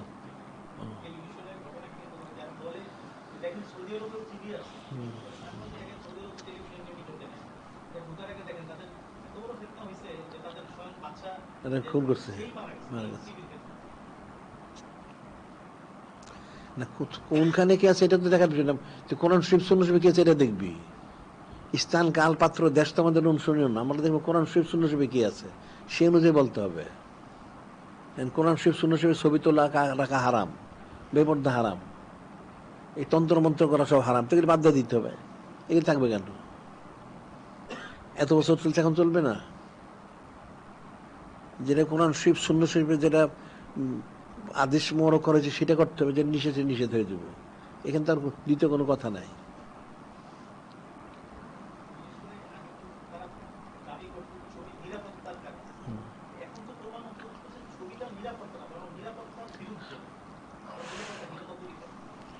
ছবি নির্ভর হয় কেমনে, আবার এত বছর হইলো কেমনে? এটা তো মানুষ, তার ইতিহাসটা মানুষ জানতে হবে, ইতিহাস তো তারা জানে না। ছবিটা যখন আসলো, ছবি আসার আগে আগে চলছে কেমনে? এই যেমন প্রচার প্রসারে করে, প্রচার প্রসার আগে প্রচার হচ্ছে কেমনে? ওইভাবেই হবে। প্রচার প্রসার দেখলে কোনো প্রয়োজন নাই। কোরআন শরীফ সুন্নাহ শরীফে যা নিষেধ করেছে এটা কোনোদিন প্রয়োজন নাই, আর যেটা আদেশ করছে এটা অবশ্যই প্রয়োজন আছে। এই জিনিসটা বুঝতে হবে, এই বুঝতেই তো নাই। হ্যাঁ,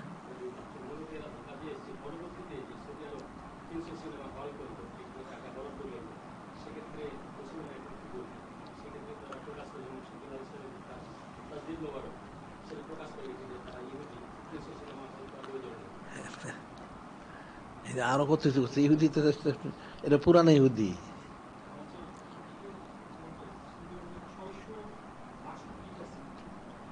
662 করছে বলতো।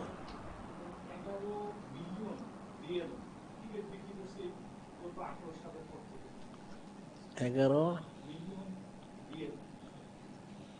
হ্যাঁ, এতগুলি হয়েছে, মানে এত লোক দেখছে।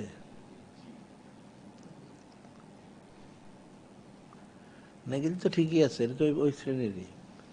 যারা মক্কা শরীফ মদিনা শরীফে তারা ক্যামেরা বসাইতে পারে, তারা সবই করতে পারে, এটাও মানুষ বুঝে না। বুঝতে পারলে বিষয়টা তো সোজা জিনিস না। মানুষ সব জিনিস হালকা মনে করে, কোনোটাই হালকা না, কঠিন বিষয়। এটা একটা পৃথিবীর সবচেয়ে শ্রেষ্ঠ পবিত্রতম স্থান, যেখানে রজত মিরিয়াজিল জান্নাহ বেহেশতের বাগান, সেই মদিনা শরীফ, সেখানে যদি মানুষ যারা ক্যামেরা বসাইতে পারে তারা কি হইতে পারে? তারা সৃষ্টির নিকৃষ্ট প্রাণী, তারা সব করতে পারে, কোনোটা তাদের কাছে বাধা আসবে না। এটা সোজা জিনিস না। নূরে মুজাসসাম হাবিবুল্লাহ হুজুর পাক তিনি অবস্থান করতেছেন যেখানে, সেখানে কি করে গিয়ে করতে পারে? কোনো মুসলমান গিয়ে করতে পারে কোনো দিন? কাফের ছাড়া কেউ এটা করতে পারে না। বিষয়গুলো তো অনেক কঠিন বিষয়, এরা সব মনে করে একটা হালকা জিনিস। কবরে যা গুরজু খেলে তখন বুঝবি হালকা না কঠিন, এটাকে তো বুঝবি না। যেখানে নূরে মুজাসসাম হাবিবুল্লাহ হুজুর নিষেধ করলেন, মক্কা শরীফ যখন ফতে হইল, সমস্ত মূর্তি ভাঙাইলেন, ছবিগুলি সব মিটাই দিলেন, সব করাইলেন। তারপরে পরবর্তীতে অনেক হাদিস শুরু হয়ে গেছে যে যে সমস্ত জায়গায় মূর্তি মানে ছবি থাকতো বা যে কাপড়, ওখানে নূরে মুজাসসাম হাবিবুল্লাহ হুজুর প্রবেশ করতেন না, এটা নিশ্চিহ্ন না করা পর্যন্ত। তো এখন এটা কেমনে করে? এটা এরকম হইতে গেলে মানুষের বক্তব্য, কিন্তু কোন অংশ হাদিস শরীফে বলা হয়েছে। তো যারা এগুলি করে তারা তো মুসলমানই না, সে তো সরাসরি কোন অংশ অস্বীকার করলো, হাদিস অস্বীকার করলো, অমান্য করলো। যেখানে আমভাবে বলা হচ্ছে এহানত সুন্নতে কুফরুন, কোন সুন্নত মরকে এহানত করলে কাফের হয়ে যায়। লাউ তারাকতুম সুন্নাতে নবিকুম লা দলালতুম কাফারতুম। কেউ যদি নূরে মুজাসসাম হাবিবুল্লাহ হুজুর পাক ওনার সুন্নত মোবারককে যদি অবজ্ঞ করে, তুচ্ছতাচ্ছিল্য করে, খারাপ বলে, তরক করে, সে গোমরাহ হবে, সে কাফের হবে। তাইলে এই ছবি আর বেপর্দাটা কি হবে? তো মানুষ তো এগুলি বুঝেই না। এরা সব ওই ওই ইয়ের মতো আর কি বলেছে, কিন্তু গুছাউনকে গুছায় সাইল, পানির ফেনার বুদবুদের মতো চলতেছে সারাদিন। কোনো স্বকীয়তা নাই, অস্তিত্ব নাই, ইমানের কোনো প্রশ্ন নাই, যা হচ্ছে তাই হচ্ছে, চলছে। তো এবার চলবে কেমনে?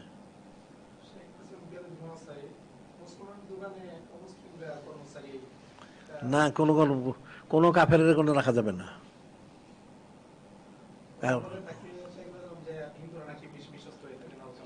ওটা কাফের হয়ে গেছে, ওটা কাফের হয়ে যাবে, ওটা কাফের হয়ে গেছে, কাফের হয়ে গেছে। কিন্তু কেউ যদি বলে যে মুসলমানের থেকে হিন্দুগুলি ভালো, এটা কাটটা কাফের।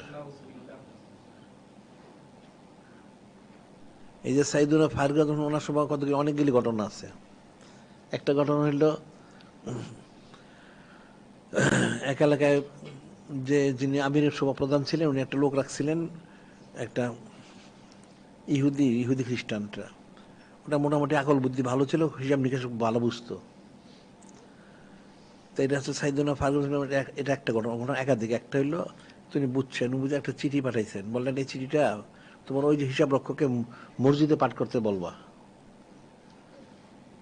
তুমি সে তো মসজিদে পাঠ করতে পারবে, কেন পাঠ করতে পারবেন না?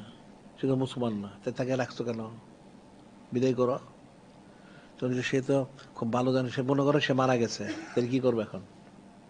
লোক বদলায় নাও, মনে করো এটা মারা গেছে। কাজে কোনো কাফের, কোনো মুশরিক বেদিন, কোনো মুসলমানদের কোনো ইয়ের মধ্যে কখনোই তাকে সুযোগ দেওয়া উচিত না, কখনোই না, সম্পূর্ণ নিষিদ্ধ আছে এটা।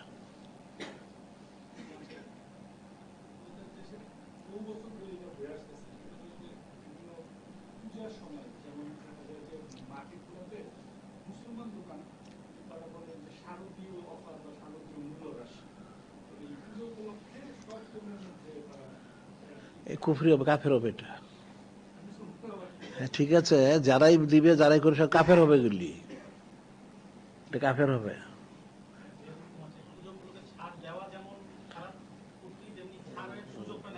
দুটো কুফরি। মেলাতে যাওয়া হইতে হারাম। মেলাতে গিয়ে যে সে করবে, ওই যে ইয়ের একটা আছে না, আমাদের ইয়েতে গেছে তো, ওই যে ইয়ে আবু হাফস কবির রহমতুল্লাহ, ওই লাওয়ান্না রাজুলান আবাদ আল্লাহ খামসিনা সানাতান। কোন ব্যক্তি যদি 50 বছর বন্দি করে, আহাদেলে মুশরিকিন, কোন মুশরিক এসে একটা হাদিয়া দিল, কি দিল? বায়দাত, একটা ডিম। লেতাজমে এমন নাই রোজ, এমন নাই রোজ, অর্থাৎ নববর্ষে কি দিল? একটা ডিম দিল, বায়দার ডিম দিল। কেন? ইরুদ তাজিম আল ইয়ম, ওই দিনটাকে সম্মান করার জন্য।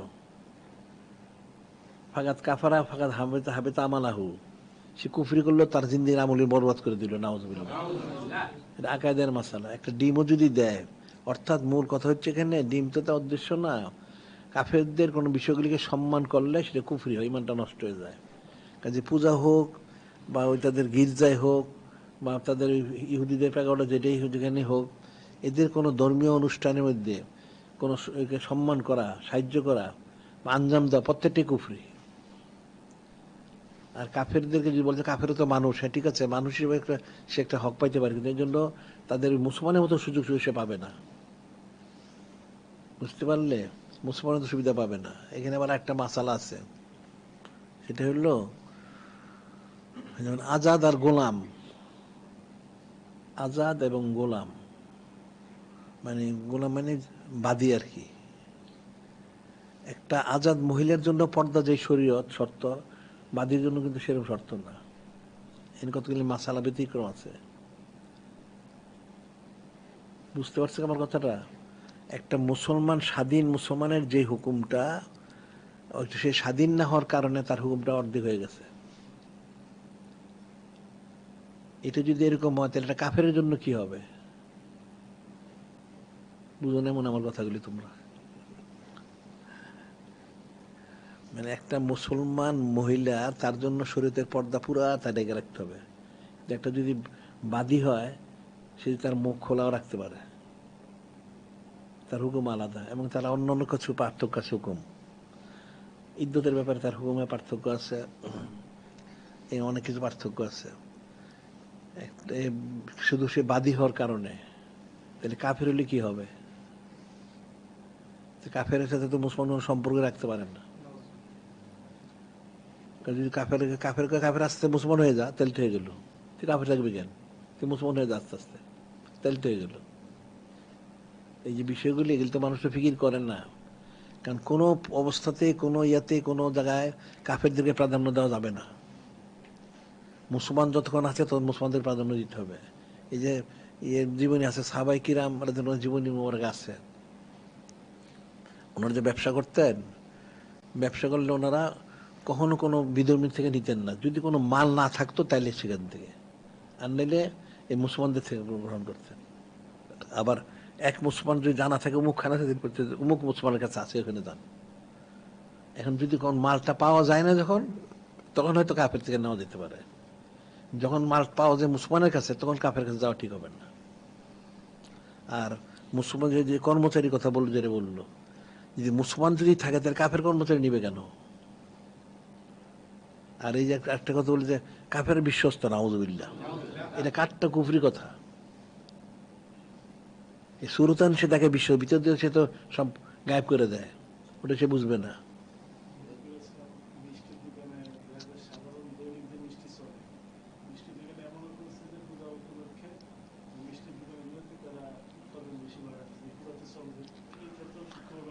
হ্যাঁ, এটা কুফরি হবে। মানে কাফের মুশরিকদের কুফরি শিরকের মধ্যে কখনোই সাহায্য করা জায়েজ নাই। আল্লাহ যে বললেন তা ওয়ানু আলাল বিরত তাকওয়া, নেকি পরেজগারিতে সাহায্য করো, অলা তা ওয়ানু আল ইসমুল উদওয়ান, পাপের মধ্যে শত্রুদের সাহায্য করো না। তাহলে এর অর্থটা কি হইল? এর অর্থ কি? হ্যাঁ, নেকি পরেজগারিতে সাহায্য করো, পাপের শত্রুদের সাহায্য করো না। পাপ তাহলে কোনটা? এই কুফরি শিরক নেকি না পাপ কোনটা? তো এখানে কি করে সাহায্য করবে? কোনো কাফের মুশরিকদের কোনো বিষয়ে কোনো মুসলমান কোনো রকম সহযোগিতা করতে পারবে না, সম্পূর্ণ নিষিদ্ধ।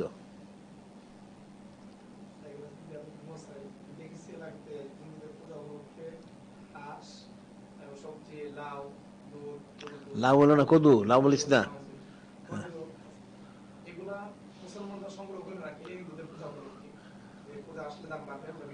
নাউযুবিল্লাহ, এটা কুফরি হবে। এটা কুফরি হবে, কুফরি হবে। কাফের মুশরিকদের কোনো অনুষ্ঠানের সাথে এই কোনো সম্পর্ক রাখা যাবে না, সম্পূর্ণ নিষিদ্ধ। যে রাখবে সে ইমানদার থাকবে, সে কাফের হয়ে যাবে। মান তাসাব্বাহা বিকাউমিন ফামিনহুম, যে যাতে মিলে সে তার অন্তর্ভুক্ত। কাফেররা তোমার শবে বরাতের জন্য কোনো, ঈদের জন্য কোনো সুযোগ দেয় না, তো তুমি দাও কেমনে? কাফের কুফরিটা ঠিকই ধরে রাখে। এই পৃথিবীর সমস্ত দেশগুলি দেখো, কাফের দেশে কোনো কাফের দেশে মুসলমান ঈদের দিন ছুটি নাই।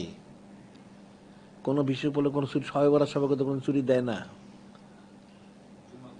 হ্যাঁ, না, জুমার দিনও না, কোনো ছুটি দেয় না।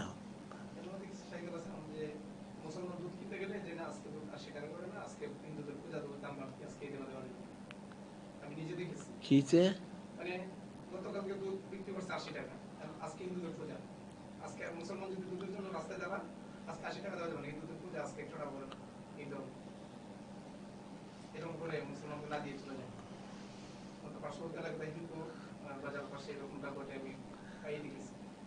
দেখে কি উল্টাইছো তুমি? কি উল্টাইলে বলো, তুমি কি করছো দেখা? তুমি পূজা করছো গিয়ে নাকি? হ্যাঁ, তুমি দেখে দেখে হিন্দু পূজা করছে, মানুষের বোঝাও গেলে। তুমি দেখলে দেখলে কি হবে? এগুলো মানুষের বোঝাও গেলে কুফরি আরাম। সারা দুনিয়াতে এগুলি হচ্ছে।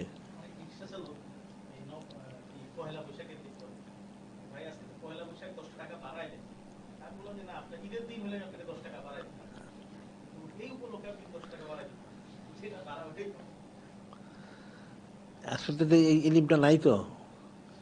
এরা কাফেররা এমনভাবে তাদেরকে বিভ্রান্ত করছে, এই বুঝতেই তাদের নাই। যে কাফের মুশরিকদের কোনো বিষয়ের সাথে যে মুসলমান জড়িত হইতে পারে না, এই জিনিসটাই তো বুঝটা নাই। এই যারা মেলা করে পূজা করে কিন্তু যাওয়াটি তো হারাম, কেনাকাটাটা হারাম, সবটাই হারাম।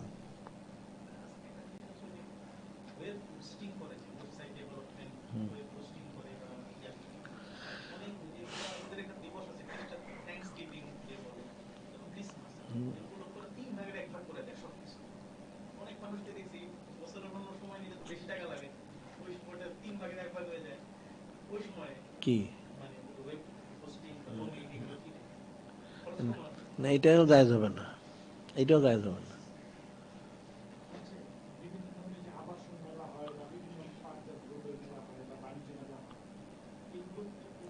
না, মেলা বলা ঠিক হবে না, বললো যে এটা হয়তো এর জন্য বেচা কেনার জন্য একটা বিশেষ ইন্তজাম হতে পারে। এখন বাড়িঘর বেচা কিনা এটা তো পুজোর সাথে সংশ্লিষ্ট না। এটা হলো মেলা, আসলে মেলা মানুষ নামটা বলা ঠিক না, মেলা তো বলে হয়তো তাদের পূজা টুজার জন্য মেলা ছিল বলে। হ্যাঁ, প্রদর্শনী করতে পারে, হ্যাঁ।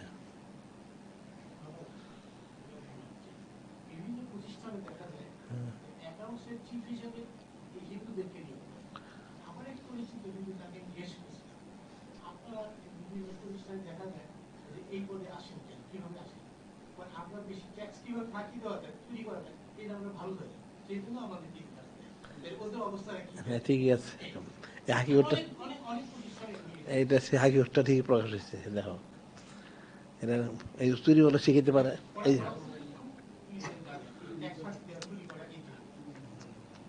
না, এটা হলো কি আসলে জানে মানে কি, এগুলো তারা ওই যে চুক্তিতে যায়, এতে মুসলমানরা তো সব পারে না। এই যেমন এই যে এই ইয়ের সৌদি আরবের এদের যত কর্মচারী হিন্দু না ইহুদি, খ্রিস্টানও কিছু আছে। কারণ হচ্ছে মুসলমান রাখে না কেন? মুসলমান তো তাকে বললে সে সরব এনে দিবে না, অন্য কিছু বললে সে এনে দিবে না, কিন্তু তারা সব এনে দিবে, এই জন্য তাদেরকে রাখে। তো ওই কথাটা এরকমই, যে হিন্দুরা রাখে অর্থ হিন্দুটা এই চুরি প্রতারণা ভালো বুঝে, তো মুসলমান তো এগুলো বুঝে না, তাই মুসলমান তো রাখলে কাজ হবে না। এখন তার হয়তো কর হইলে এখানে 10 কোটি টাকা, ওইটা চুরি টুরি করে 1 কোটি বানাই দিব, তো মুসলমান তো এটা করতে পারবে না। উদ্দেশ্য তো আরেক দিকে। কথাটা ঠিকই ঠিকই বলছে কথাটা।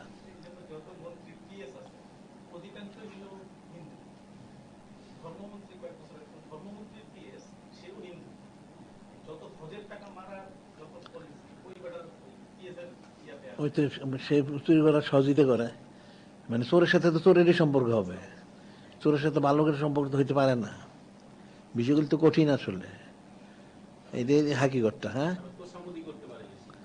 না তোর সামনে দিয়ে খালি চুরি বাটপারি করতে পারে ভালো, এই জন্য দেখো না যে করলে যে ফাঁকি দেয়, কর ফাঁকি দিতে পারে, মিথ্যা এলোমেলো করে, যেটা মুসলমান তো করবে না, তো তার দ্বারা করে সহজে তারাই রাখলেই ভালো। সে মনে করলো তারাই রাখলো, নাউজুবিল্লাহ। এটা যদি কেউ বলে যে কোনো কাফের মুসলমান থেকে ভালো, সে কাফের হবে। সে যতই বড় ফাসিক হোক মুসলমান হইয়া, তার ইমান তো আছে। সে তো নূরে মুজাসসাম হাবিবুল্লাহ হুজুর পাক বিশ্বাস করছে। সে যত ফাসিক হোক, সে কাফের থেকে উত্তম। এই জিনিসটা তো মুসলমানের বোঝা উচিত।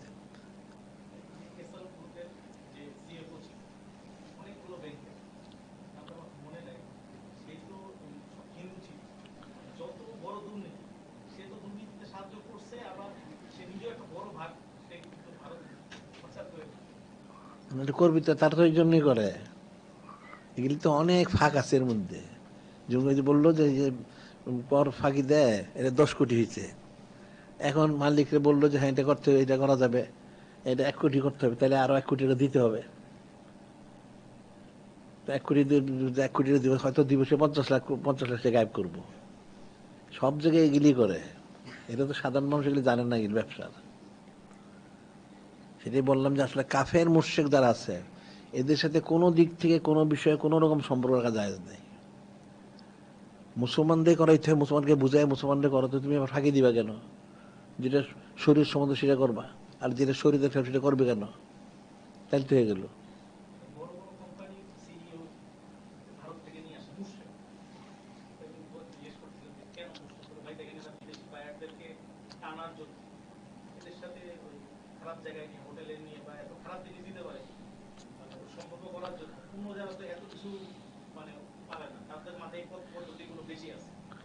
না, পদ্ধতি ভিন্ন, কিন্তু নিজেরই খারাপ বদচরিত্র।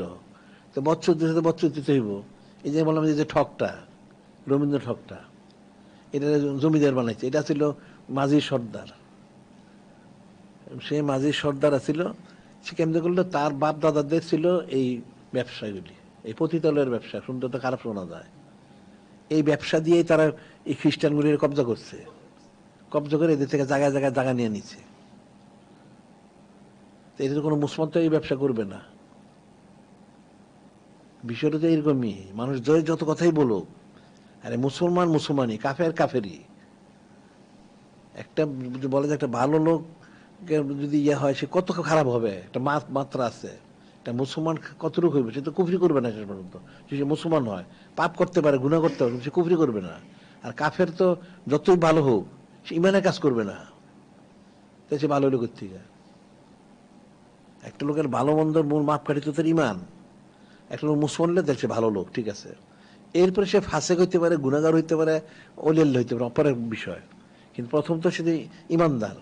আর একটা কাফের হইলে সে তো প্রথমে বাদ। কাফের তো কোনো বাজ বিচার নাই, সে সব কাজ করতে পারে। কাফের কোনো ইয়ে নাই। এই জিনিস কিন্তু মানুষ বুঝে না এগুলি। এদের যে চরিত্রহীনতা, এটা তো একটা কঠিন একটা বিষয়। এটা মানুষ চিন্তাই করতে পারবে না। এটা মুসলমান মুসলমানই। এই জন্য কখনো কোনো মুসলমানের জন্য তার ব্যবসা প্রতিষ্ঠান হোক, দোকানপাট হোক, বা যেটাই হোক, কারখানা হোক, এই কোনো জায়গায় কাফের রাখা ঠিক না। কাফেরকে কখনোই এখানে উচিত দেওয়া। এখন কাফের দেশে যারা থাকে, তাদের সেটা হলো আলাদা বিষয়।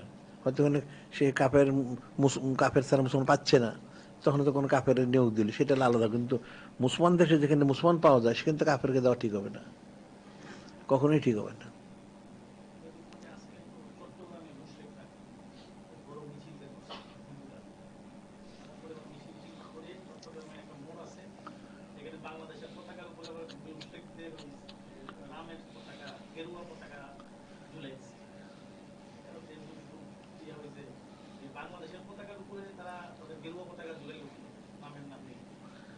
তারপরে আর এগুলো আধা হিন্দু তো, মূর্তি পূজা করলো না, তো ঠিকই তো আছে। এখানে যে মূর্তি পূজার এখানে প্রাধান্য দিতে ইয়ে তুলছে, উপরে তুলছে। আমি দেখলে তো চুপসে গেছিল। এই ওলামা সুগুলি তো গেলে তুললো, আনতে গেলে এত সাহস পেত না। গেলি গিয়া দেখো ওলামা সুরে সাহায্য করছে, গিয়া দেখো, খোঁজ নিয়ে দেখো। হ্যাঁ,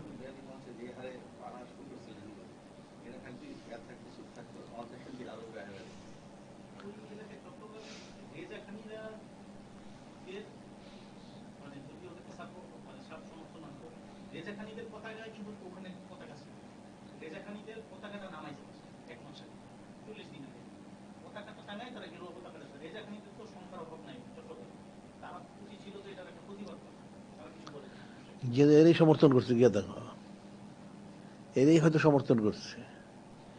আরে ওহাবি, রেজাখানি, জামাতি, তবলিগি, দেওবন্দি একই তো জিনিস। এরই কাফেরদেরকে সমর্থন করে, এরই সারাদিন ছবি তুলে বেপর্দা হয়, এরই তন্ত্রমন্ত্র করে। তাতে পার্থক্য কোথায়?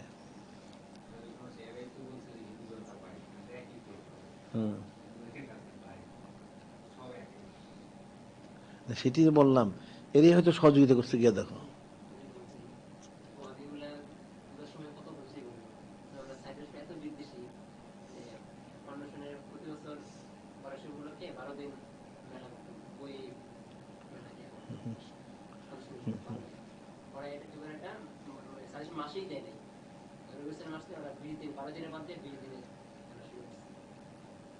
বিদ্বেষী, ঠিকই আছে, ঠিকই আছে। কদিন করলে বেদাত হবে, মাসে করলে। এদিকে মূর্তি পূজা করতে চাই, এটা কুফরি হয় না?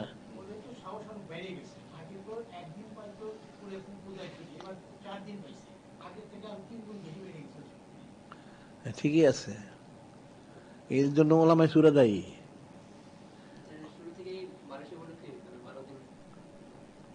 এই বছর হয় না, না তো এখানে 15 দিন তো ইয়ে হয়, মাহফিল হয়। মাহফিল হয় না?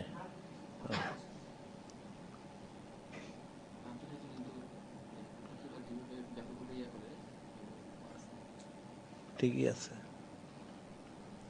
আরে সবগুলি ভিতর ভিতর এক দল, এর বললে কি হবে? এরা নাম একজন এক একটা নাম, কিন্তু ভিতরে তো একই জিনিস।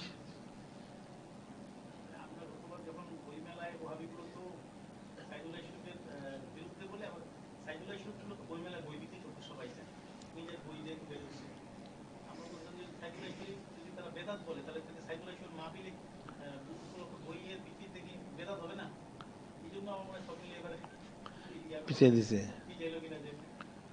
হইতে পারে কাফের তো এগুলি, এগুলি কাফের আসলে।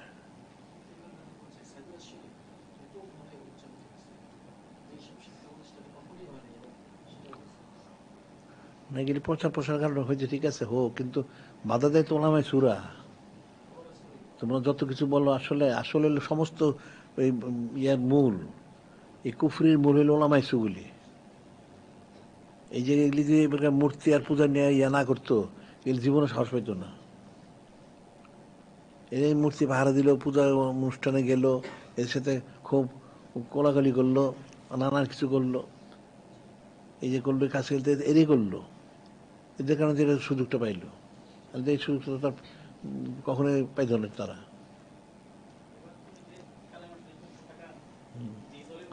হুম।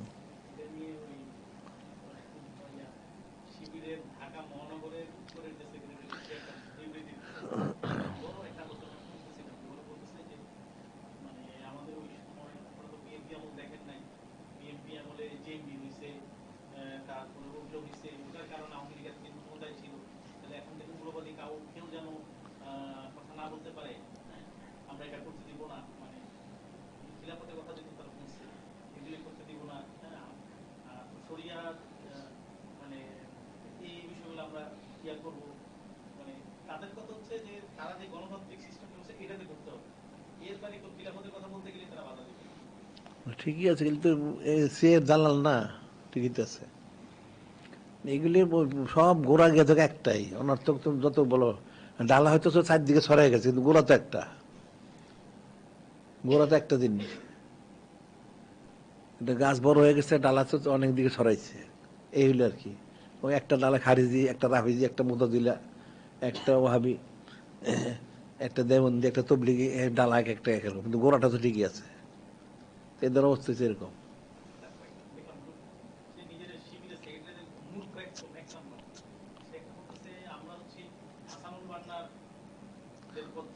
অনুসারী।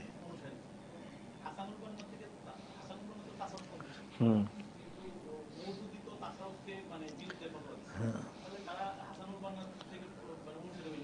মিথ্যা কথা এটা। এটা আসলে মওদুদি হাসানুল বানাতে শিখছে। এটা হলো হাসানুল ইখওয়ানুল মুসলিম করছে 1927 সালে। ইখওয়ানুল মুসলিমিন হাসানুল বান্না মুর্শিদ আম বলতো। তো তখন মওদুদির সাথে কবি ইকবালের সাথে সম্পর্ক। ইকবালের সাগরিদ হলো মওদুদি, কবি ইকবালের। তার সাথে যতদিন ছিল মোটামুটি ওই তাদের সম্পর্কটা ঠিক ছিল। হাসানুল মান্নাদের সাথে তার সম্পর্ক ছিল, কবি ইকবালের সাথেও মোটামুটি সম্পর্ক ছিল। ইকবাল মারা গেল 38 সালে। তো মারা যাওয়ার পরে মওদুদি আলাদা হয়ে গেল। এখন সে এটা দল করব, সে আবার ওখানে গেছে তাদের কাছে, গিয়ে কেমনে তারা করছে এটা একটা নিচেন এগুলি তাদের ছক টক সব নিঃসরণ করে। সে 41 সালে সে করলো জামাত ইসলামটা, 41 সালে। এরা কিন্তু মওদুদি মোটামুটি তাসব ইকবালের সাথে যতদিন ছিল সে তাসব ইয়ে করতো। তার প্রথম যে বইটা আছে দেখো, জেহাদ মনে নাম কি, বইটা আছে আমাদের কাছে। ওটার মধ্যে সে কিন্তু লিখছে খেজুরের মানে চামড়ার বালিশ, খেজুরের সাল ভর্তি এটা সুন্নত, এরকম অনেকগুলি সুন্নতের বর্ণনা তার মধ্যে আছে, কিন্তু পরে সেগুলি অস্বীকার করছে। সে যখন ওখানে গেল, আসলে ওখানে সে গিয়ে যখন তাদের মিলল, পরবর্তী সময় তার সাথে আবার ওই সিয়ের সাথে একটা সংযোগ হয়ে গেছে। ওই সংযোগ হওয়ার কারণে সে ওই তাসাউফতে সরে গেছে। আগে সে তাসবের দিয়ে রুজু ছিল, কিন্তু যখন সে দল করলো পরবর্তী সময় সেখান থেকে সে সরে গেছে। সরে গিয়ে এই বলে হাসানুল মাল্লাতে তার শিখছে ঠিকই, কিন্তু ওই নীতিটা ধরে রাখতে পারেন না। তারা সিএসতে সংযোগ হওয়ার কারণে সে বিচ্ছিন্ন হয়ে গেছে। তো ওখান থেকে সে এই তেলের যে খনিগুলি ছিল, যেখানে আমেরিকাদের ইয়া ছিল কাফেরগুলির, ওখান থেকে তার একটা কমিশন দিত। এই মধু দিলে তারা ওখান থেকে একটা টাকা দিত, তুমি এই ইয়েগুলি জারি করো, এই তন্ত্র মন্ত্র মুক্তগুলি জারি করো। আর এই সমস্ত এই যে এই নূরে মুজাসসাম হাবিবুল্লাহ হুজুর শানমোহরের যে খেলাপ যে বিষয়গুলি, তখনই সেগুলি বলছে, আগে কিন্তু সেগুলি বলে নাই। কবি ইকবাল যতদিন ছিল ততদিন সে বলে, তারপরে সে বলছে গিয়া যখন সে গিয়ে দলে ঢুকলো, দল বানাইলো, তখন এগুলি করলো। আর সেই তো পাকিস্তান স্বাধীনতার বিরোধিতা করছে, এই বাংলাদেশ স্বাধীনতা তারা বিরোধিতা করছে।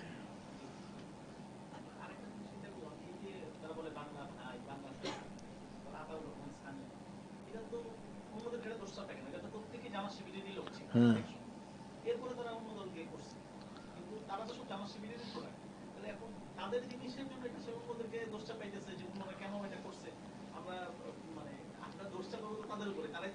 না এটাই তো এদের থেকে তো উৎপত্তি এগুলি, এদের থেকে উৎপত্তি। ওই যে যেটা পরে তাদের যে নেতা হইলো, যেটা কি সাইদুর রহমান নাকি জানি, যেটা হাজত আছে মনে এখনো, তাকে যখন ধরলো পরে তো তার সাক্ষাৎকার আসছিল পত্রিকায়, সেটা সে তো বলছে যে আসলে এই মধ্যে মিলা তাকে দায়িত্ব দিছে। পরে তার সারা মুখোমুখি করছে, এই গোয়েন্দার নিয়ে তার মুখোমুখি সামনে বসাইছে। তারকে আমি চিনি না, কেন আপনার আমার আমার দাওয়াত দিয়া ফল খাওয়াইছেন, এটা এটা খাওয়াই খাওয়াই, তাই চুক্তি করছিলেন না, আর তখন কথা বলে না। কি নাম জানি এরকম, না না না না, সাইদুর রহমান। সে হলো ইয়ে প্রধান, এবং সে তখন বলছে যে সে যখন ক্ষমতায় আসলো, প্রধান হইলো, সে বলছে তখন সে খুনোখুনি বন্ধ করে দিছে। ওইটা সেই গোয়েন্দাদেরকে বলছে আপনারা প্রমাণ করেন যে সে যখন ক্ষমতা হলো এরপর একটা খুনোখুনি হয়েছে কিনা। তারা প্রমাণ করতে পারে না, আগে তারা করছে। জামাতির এদের দ্বারা করাইতো এগুলি, এদের জেএমবির নাম দিয়া জামাতিরই করাইতো, কিন্তু নাম দিত তাদের। তো সে তার বক্তব্যগুলি যখন তাদের কয়টা মারা গেল যেগুলি, পরে তো তাকে বানাইলো। সে বলছে তাকে যখন বানাইলো, এরপরে সে তাদের সে কথা শুনে নাই, সে আর এই খুন খারাপিতে যায় নাই। তো প্রমাণ সে জানা সে কোনো খুন করে নাই, যার জন্য তার কিন্তু ফাঁসি হয় নাই, সে বন্দি আছে। পরে মধ্যে ফাঁসি হয়ে গেল, প্রমাণ হচ্ছে তারাই কাজগুলি করাইছে।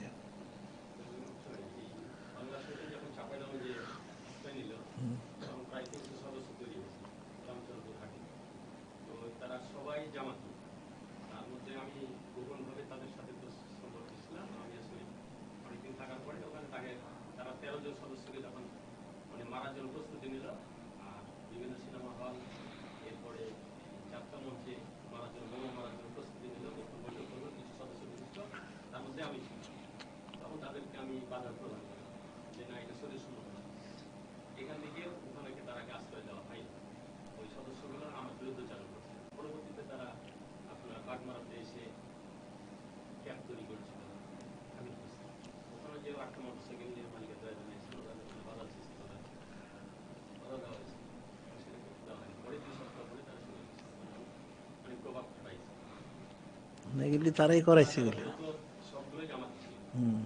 এরই করাইছে।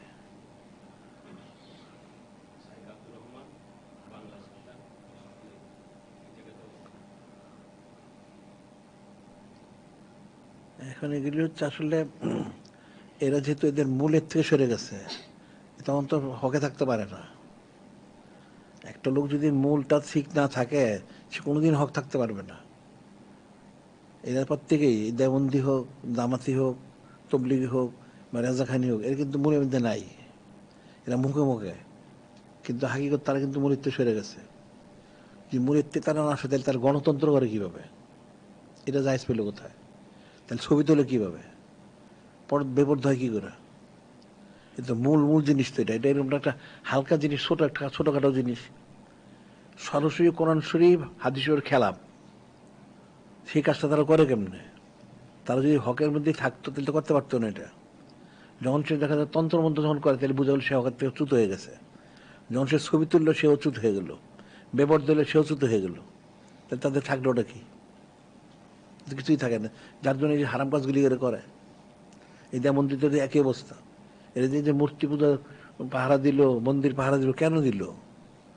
এরা তো মূলের থেকে ফৌত হয়ে গেছে আগেই। তো যারা মূলের থেকে ফৌত হয়ে যায় এটা তো ন্যাক কাজ করতে পারে না। আর এই জন্য কোনো কাফের, মুশরিক, বেদিন, বদ্দিন, ইহুদিরা ছাড়া এদের সাথে কোনো সম্পর্ক রাখা যাবে না। এদের সাথে কোনো সম্পর্ক রাখা যাবে না।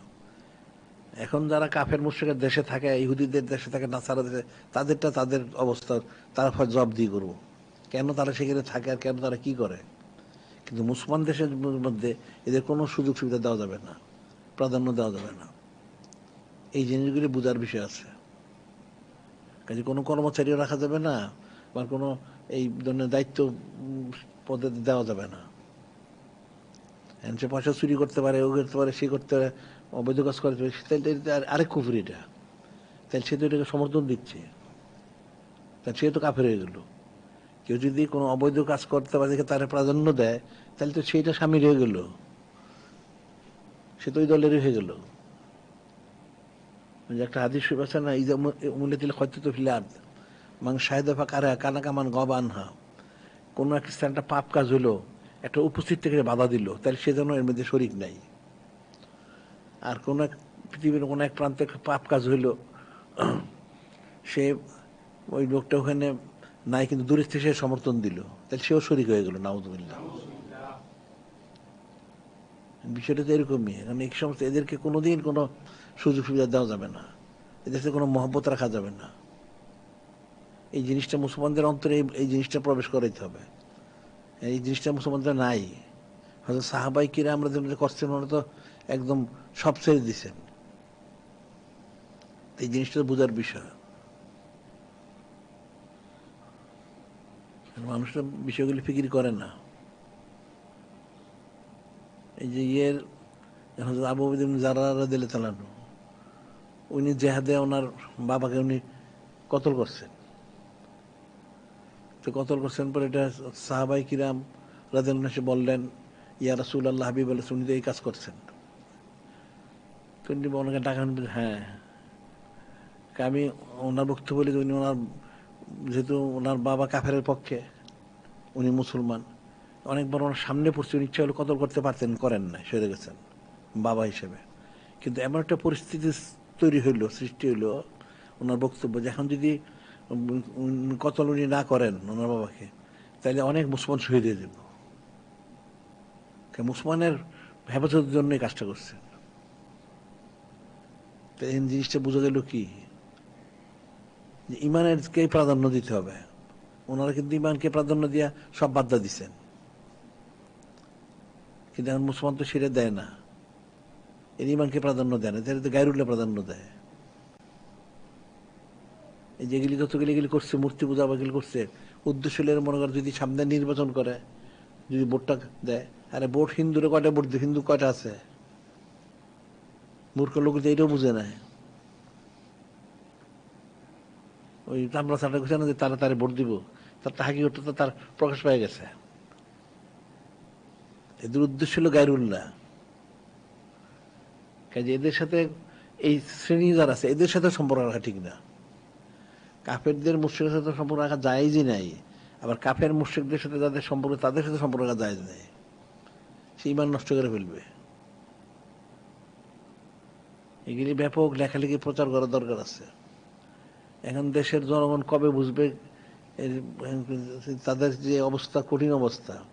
ঠিক আছে, যেদিনই বুঝুক বলতে হবে, এক সময় তো বুঝতে পারে, একদম না পড়লে বুঝুক না। এখন তো কিছুটা বুঝে, যেমন যে এখন সাইদ সাইদ সে অনেক পালন হয়েছে, অনেক বলাবলি করার কারণ, প্রচারের কারণ হয়েছে। আস্তে আস্তে হবে, একবারে তো হবে না। ঠিক কাফের মুশরিকের প্রতি যে মুসলমানটা ঘৃণাবোধ, এটা পয়দা করতে হবে। এটা বলতে বলতে একসময় হবে, আনি হবে কোথা থেকে। এখন হলো মূল যেটা হলো যে জিকির আজকারটা করতে হবে, সুন্নত ইত্তেবা করতে হবে, এটা প্রচার প্রসার করতে হবে। আর আমাদের কিতাবাদ এগুলি প্রচার প্রসার করতে হবে, ইলম মানুষ শিখবে থেকে। আর সিরাতুল মুস্তাকিমে দাখিল দিতে হবে। কাফের মুশরিকদের কোনো ইয়াতে দাখিল হওয়া যাবে না, এই জিনিসটাও বুঝাইতে হবে, বলতে হবে। তাহলে আজকে বন্ধই থাকুক, জিজ্ঞাসা তাহলে দুজনের খবর নিতে হবে।